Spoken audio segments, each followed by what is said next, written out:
Dia 11 de janeiro de 2021, 2 anos atrás. Nova IA cria qualquer imagem e é assustador. Eu assisti logo quando foi postado e fiquei impressionado com o resultado. Eram absurdos, incríveis, assustadores mesmo, sendo totalmente criados por computador, que na real, comparado a hoje, não passa de rabisco. O ano já começou me assustando. Olha isso, inteligência artificial.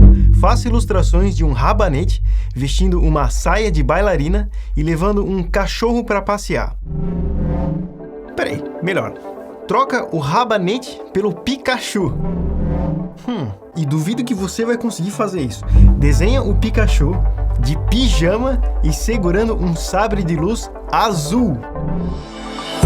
Não acredito, turma. Essa inteligência artificial vai conseguir criar virtualmente qualquer imagem que você queira. Isso pra época era incrível. A empolgação do Felipe era a mesma que a minha. Porém, se a gente pedir a exata mesma coisa, um Pikachu de pijama segurando um sabre de luz azul, o resultado atual é esse. Todo o trabalho de luz e sombra, profundidade, constância do traço deixou de ser rabisco por algo muito mais concreto. E a diferença entre um e outro é de 2 anos. O que ainda assim, na época em que esse vídeo foi postado, ninguém tinha dado muita importância à tecnologia. Era algo muito distante de qualquer trabalho profissional, impossível usar alguma dessas imagens para qualquer tipo de finalidade. Porém, esses eram os resultados da primeira versão do programa, onde as coisas começaram a realmente se tornar impressionantes a partir de um ano, dia 12 de 5 de 2022. Esse vídeo é postado. Eu tô usando isso como âncora temporal, pois foi literalmente a sequência que eu segui, foi assim que eu acompanhei essa tecnologia. Ambos os canais são incríveis e eu recomendo muito para quem gosta do assunto. Aqui é comentado a evolução dessa ferramenta, agora com resultados muito melhores, novamente incríveis para a época, porque até então não se imaginava possível gerar algo com tanta qualidade. Uma máquina entender sobre arte, criar algo abstrato ou realista, o que a diferença entre versões era abissal. Saímos de traços infantis para obras extremamente complexas. Luz, sombra, perspectiva, cores, agora sim os resultados se assemelhavam a imagens reais, porém ainda assim você sentia algo estranho. Dessas fotos de um astronauta num cavalo, você percebe serrilhado, baixa nitidez,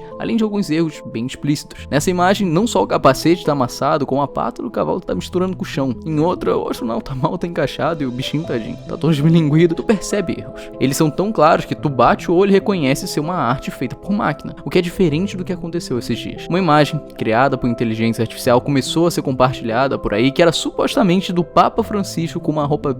Pode falar que ficou maneiro pra cacete. Mas a questão é que você bate o olho e não encontra erro. Você literalmente vê a imagem e considera como uma foto. Um negócio que todo mundo pensava demorar muito até se alcançar um resultado aceitável, que os erros cometidos continuariam por muito tempo, porém a gente acabou de ter a prova de que já chegamos a isso. E o mais assustador é o quão rápido isso aconteceu. Lembra daquele vídeo de antes, onde é apresentada a segunda versão do programa? Ele foi postado há 10 meses atrás. 10 meses atrás. Esse foi o tempo necessário pra tecnologia sair disso, que era uma das melhores imagens geradas da época, pra isso. Que se colocarmos lado a lado, a diferença são detalhes, porém é justamente esse o mais difícil. Antes não tinha fundo, várias eram as inconsistências, e agora não só todo um cenário foi criado, mas a proporção é perfeita. O reflexo no capacete existe, de um lado tem incisão de luz e o outro sombra, os detalhes existem. E não só isso, mas os erros foram corrigidos. Muito difícil alguém achar algo de errado nessa imagem, coisa que anteriormente era comum, e tudo isso num período menor que um ano. Se bem que a gente pulou da versão 2 para 5, que foi lançada faz uma semana, as imagens anteriores se tratavam no DALL-E 2, e as novas foram geradas pelo Midjourney, mas o histórico é quase o mesmo. O que, tendo acesso a versões anteriores e pedindo exatamente a mesma coisa, vamos ver, é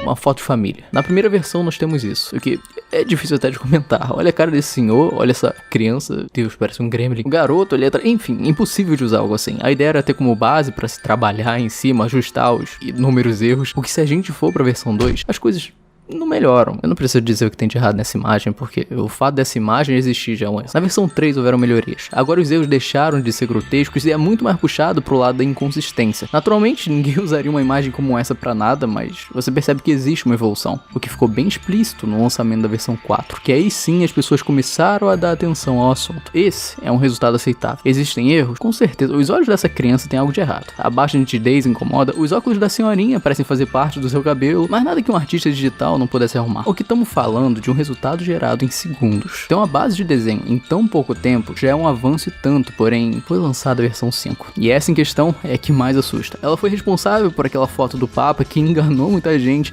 então com base nisso, como é que você acha que vai ser o resultado?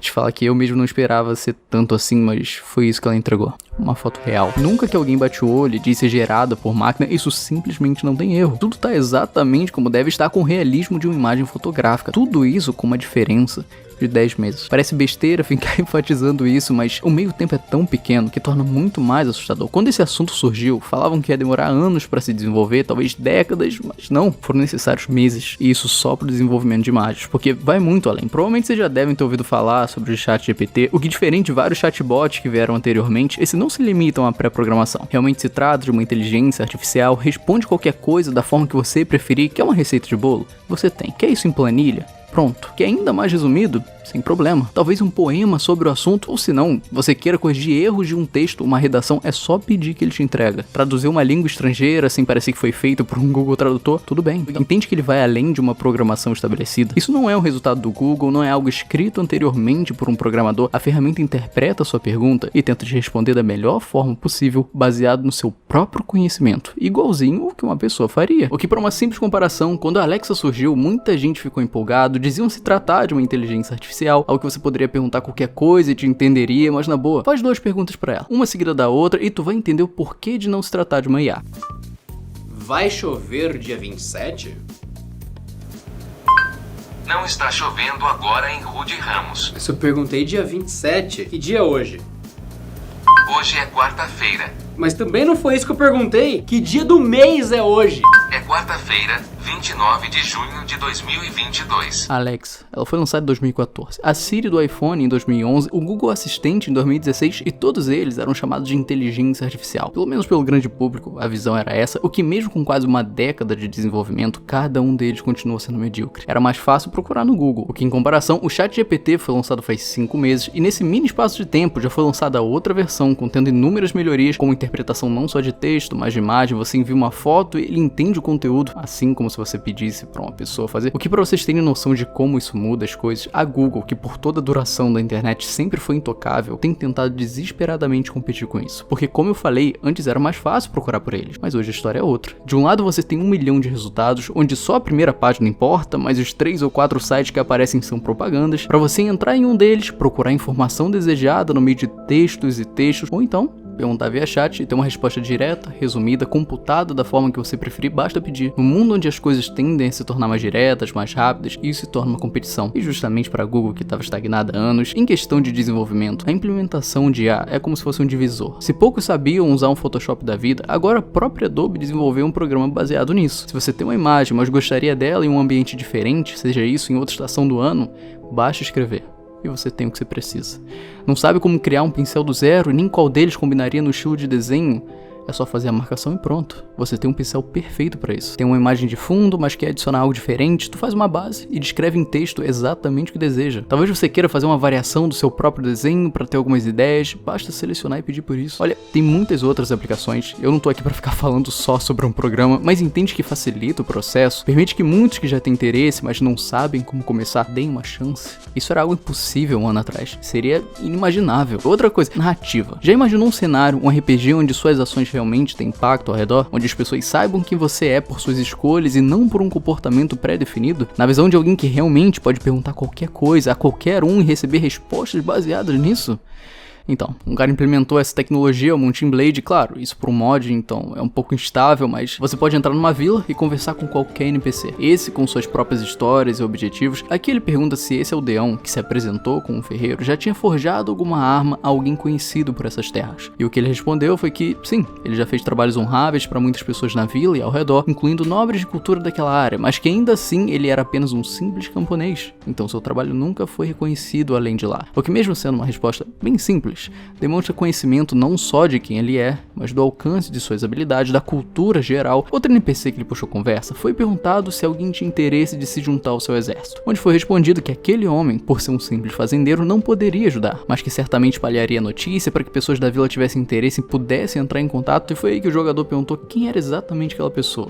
E a resposta sobre isso foi extremamente condizente com a situação. Ele disse ser um simples fazendeiro chamado Arlesh, que viveu toda a sua vida nessa vila, que trabalhou duro todos os dias para prover proteção a seus familiares. O que, ao saber disso, o jogador pergunta: você disse família? Então você tem algum filho que poderia se juntar ao meu exército? Onde a resposta é: me desculpe, milord, mas meu filho foi morto em batalha alguns anos atrás. Foi uma grande perda à minha família e nós lamentamos por isso todos os dias. De qualquer forma, eu vou perguntar ao redor se alguém na vila tem interesse em se juntar ao senhor. Entende até onde isso foi? Um simples NPC aleatório, o que continua. Foi perguntado se ele não gostaria de se vingar, de ir contra quem fez isso ao seu filho, que talvez ele gostaria de se juntar ao exército. Claro, na tentativa de convencer a IA, e não só isso, mas confundir. Porque no começo ela não aceitou tendo bons motivos. Então, caso ela concordasse, seria estranho. Porque a resposta foi: eu sou um simples fazendeiro, não um guerreiro. Não tenho nenhuma capacidade ou treinamento necessário para lutar em batalha. Eu apenas penso na minha família e fazenda, que precisam do meu carinho e atenção. Percebe que o NPC se lembrou do que disse antes, se manteve convicto e não se deixou levar, isso para alguém aleatório. O que em outros vídeos é mostrado que nobres reagem de forma diferente, bandidos, tendo conhecimento sobre o mundo que existem, isso vai muito além de qualquer narrativa escrita. É um literal RPG, em que a história se desenvolve conforme as escolhas do jogador. Você pode perguntar o que você quiser, e as consequências vão depender de diversos fatores. Enfim, as possibilidades são infinitas. Porém, é óbvio que esse tipo de coisa gera medo, receio sobre o futuro, do quão rápido isso evolui, e eu entendo perfeitamente. É normal. Se eu não me engano, isso foi até mesmo comentado na Globo, no programa da manhã, com uma demonstração incrível e também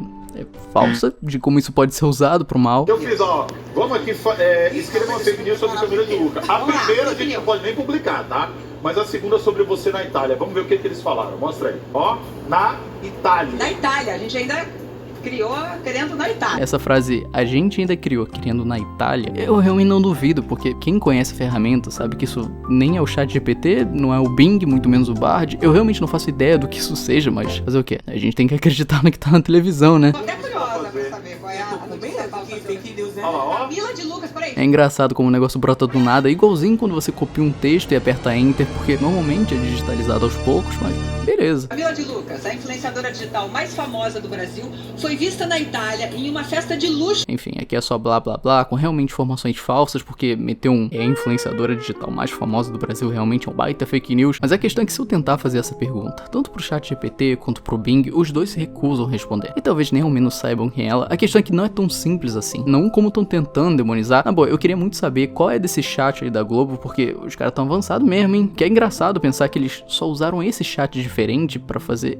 essa pergunta, porque todas as outras foram realmente utilizando o chat GPT. Enfim, eu acho que vocês entenderam onde eu quero chegar, né? É natural as pessoas terem medo e tentarem transformar isso em monstro. Um grande problema, sendo que na real isso é tipo quando as pessoas tentavam ir contra a internet, dizendo que não prestava, que ia acabar com a vida de todo mundo, etc, etc. Não dá pra impedir algo que simplesmente vai acontecer. Isso não é uma nova moda, um NFT que vem e morre. Isso é quase como um novo Google. E assim como muita gente se arrepende de ter ido contra a internet na virada do milênio, ainda vai ter muita gente se arrependendo de ter ido contra algo que em menos de um ano já fez muito mais do que várias tecnologias em décadas.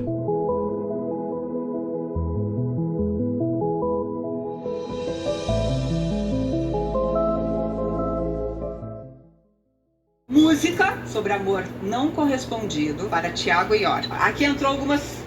Someone Like You, da Adele. Tá. Vamos mudar então? Bota aqui pra mim letra de música, enquanto eu vou conversando com o Ronaldo Leto. A moça faz uma pergunta toda sem nexo e ainda fica pistola depois. Cara, isso é maravilhoso. Eu adoro a televisão brasileira.